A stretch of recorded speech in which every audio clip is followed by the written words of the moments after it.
The focus of this section of the module deals with response to intervention, the multi-tiered systems of support. So within response to intervention, we have this framework which is called the Georgia Pyramid of Interventions. And this pyramid begins with Tier 1, which is standards-based classroom instruction. This is simply the classroom instruction that you would do on a daily basis with all of your students. During this time period, you will begin to indicate which students could be struggling and use benchmark data for at least one grading period.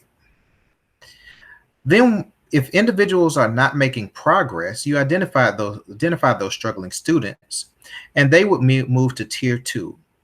During Tier 2, notice that you have 6 weeks of data collection, academic every 2 to 3 weeks, and then if it's behavioral, daily.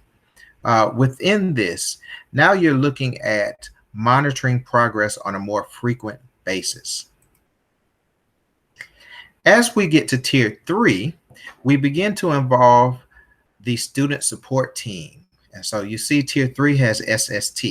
We are now monitoring progress again more frequently because we've noted that individuals are not making the adequate progress from Tier 1, 2, and 3. And finally, if individuals are not making progress in Tier 3, we move to Tier 4, which is specially designed instruction, where individuals are now receiving services for special education services. Also within this, we have the early intervention program, which we will talk about in just a moment. So another way to think about response to intervention is if you think about an instance where individual is having a medical issue, to determine if any medicine is working, his or her mother will utilize a thermometer and chart the temperature over time.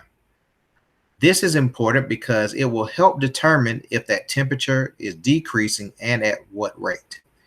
It will determine whether the medicine is working or not. And then finally, in this particular case, his mom will provide a graph to the doctor at the follow-up appointment.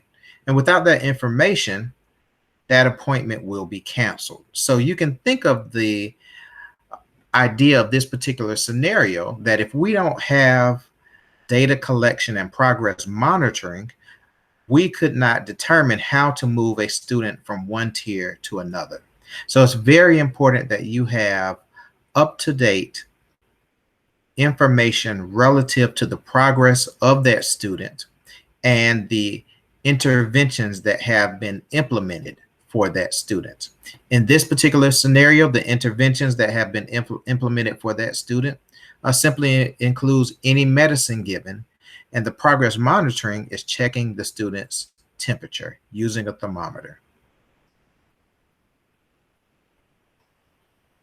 Now, in the case that none of our interventions, or in the case of that particular sample scenario where the parent was giving their son medicine, if that was not appropriate, then we would move that student to Tier 4 and take that student to a hospital, because now we've determined that all of our interventions are not working and that student needs some more intensive help from a medical professional. And so that will be akin to a student that's not progressing through the RTI process and being referred to special education services, which is Tier 4 in the Georgia Pyramid of Interventions. So again, here's a great comparison.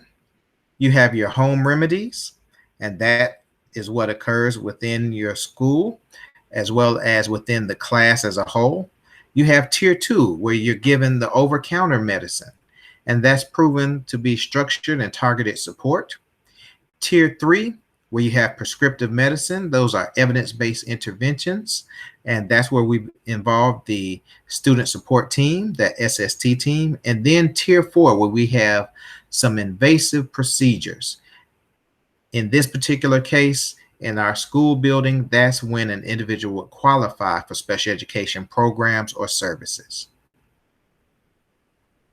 It's very important to note that RTI is not just for special education placement, but also to ensure that we address any academic or behavioral problems as early as possible.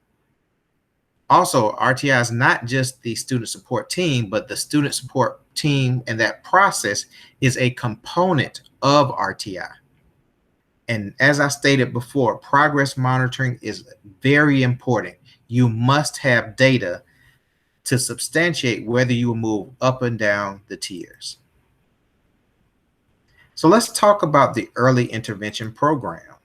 The early intervention program is simply a support program that serves students who are not reaching or maintaining math or reading grade level standards. The early intervention program provides additional resources to help students obtain the necessary academic skills to reach grade level proficiency in the shortest amount of time possible. EIP is not special education. So don't think of the early intervention program or EIP as a form of special education. It is not. The services do not carry from year to year. So unlike special education services where there's an annual IEP where we determine services from year to year, the EIP program is different. Students are not automatically in the program each year. Also, EIP is not designed to be a permanent class. It's designed to provide supports, accommodations, assistance to help students reach grade level standards. EIP does not take the place of the regular classroom instruction, so it's offered in addition to. And finally, EIP teachers do not give grades to students. Students remain in their classes for content as well as additional support and exit as needed. So we've reached another checkpoint. We've talked about early intervention program services as well as response to intervention. And so with that, please answer the questions that follow.